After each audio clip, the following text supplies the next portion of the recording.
మన తెలంగాణలో వరి అవసరం లేదు.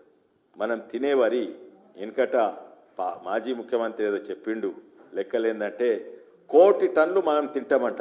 మనం 1 కోటి టన్నులు తినము. యావరేజ్గా ఒక మనిషి 72 కేజీలు తింటాడు ఈ ఏడాదికి.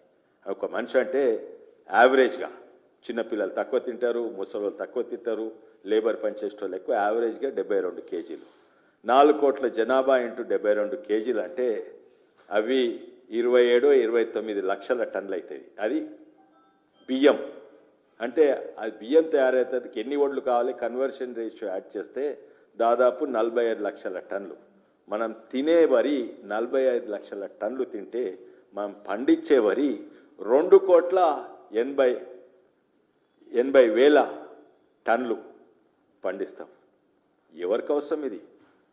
వరి లేక ఎవరైనా ఆకలితో చచ్చిపోతుండ్రా? భారతదేశంలో ఒక్కడు కూడా చచ్చిపోతుంది. ప్రతి రాష్ట్రంలో వరి ఎక్కువ ఉన్నది.